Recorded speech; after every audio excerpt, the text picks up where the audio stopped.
Hi friends and Israel fans, come and join me in another episode of Israel with Moshe.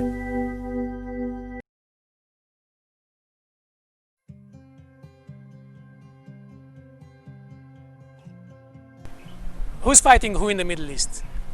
It's a good question, and most people think that it's the good guys against the bad guys. That's the kind of information the media in the US and the media elsewhere in the world will give you, but actually there are no good guys in this story. Especially in the civil war that's been going on in Syria behind me over there for the last few years. Most people think that the wars have anything to do with Israel. They have something to do with land, with occupation, with religion, Jews against Arabs. That's not the case. The fights in Syria right now are an internal Muslim fight between two groups of Muslims, Shiites and Sunni. They're fighting over something that happened 1300 years ago. When Muhammad, the founder of Islam, died, he never said who's going to be the authority that will take over. There were two people who thought that they are going to take over.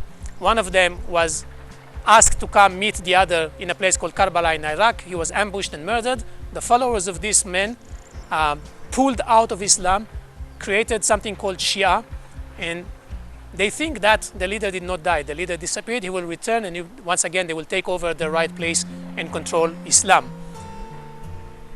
Ever since Muhammad, most of the leaders of Islam were Sunni. It doesn't mean that the Shias gave up the dream to be leaders of Islam. They were waiting for the opportunity, and the opportunity came in Syria behind me when President Assad, the current Assad, took over. He wasn't as strong as his father, and therefore the different groups in Syria realized it's time to start a revolution and take over. Sunni and Shias are fighting over control of the Islamic world. So what does it have to do with us? What does it have to do with Israel? It has nothing to do with Israel. The only thing is that you can fight one another, but then you can both join and fight a common enemy. That's what happens in the Middle East today. You will see cooperations between Hezbollah from South Lebanon, who is a Shia organization, and Hamas from the Gaza Strip, who is a Sunni organization. Two organizations that naturally supposed to be fighting each other.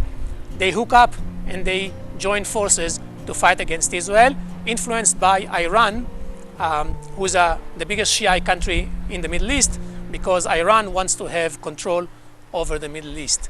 So in Syria, there's lots of groups. They're all fighting each other. Assad is Alawi. Alawis are a subgroup of the Shias. Therefore, the countries that will support Assad will be Shia countries. Iran is a big supporter of Assad. Bahrain, Saudi, Emirates are big supporters of the opposition to Assad. Among the opposition are Sunni group, for example, Al-Qaeda, Jabhat al-Nusra, all sorts of militant organizations that fight against Assad and fight against Iran. But in Syria, there's politics too, because you have other interests. We have Putin, who entered into Syria because he wants to have control over the Mediterranean Sea. He wants to have access to the Mediterranean Sea. And as long as there was a president in the US who would say no, Putin wouldn't dare to do that. He tried a couple of times. When the president of the United States did not say anything, Putin stepped in, put a foot in, and now he's in Syria, and he's going to stay in Syria. You have Erdogan from Turkey. He has an interest in taking over the northern side of Syria, where you have Kurds, so it won't affect Turkey. And then we see a whole lot of interest, of global geopolitical interest, just in this battle in Syria. You go to Hezbollah in Lebanon. So Hezbollah is a militant organization controlling an area inside Lebanon, fighting against Israel, sponsored by Iran. It's actually a proxy of Iran. Iran using Hezbollah to fight against Israel from the north, and using Hamas to fight against Israel from the south. And then if you go to the Palestinians, we have the Hamas organizations at the south part, at the Gaza Strip. We have some militant organizations in the West Bank. And if we zoom out, we understand that the whole Middle East, there's lots of wars going on between different groups. In Yemen, in Libya, in Egypt with Muslim brotherhoods, even in Jordan with some sort of tension between Palestinians and the Bedouins and the kings. And that leads to a very, very interesting thought, and with that we conclude. We used to think that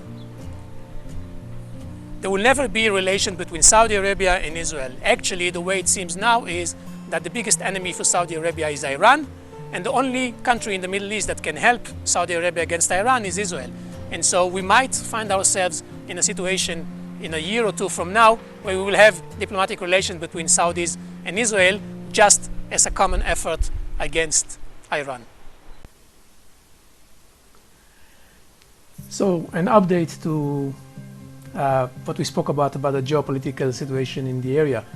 We shot this episode a couple of weeks ago, and at the time I said that who knows, maybe in a year or two we're going to have diplomatic agreements between Israel and Saudi Arabia. And guess what?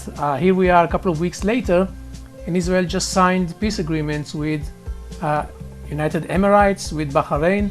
Now they're talking about Oman, they're talking about Morocco, and probably they're going to talk about Sudan as well, and they're going to talk about Saudi Arabia. So I said a year or two, it actually moves much faster than what we thought and hoped. This is just to teach you that the political situation in the Middle East is very flexible. It changes all the time, and whatever we talk about now might be different in a week or two. So that was my update of current issues at the moment.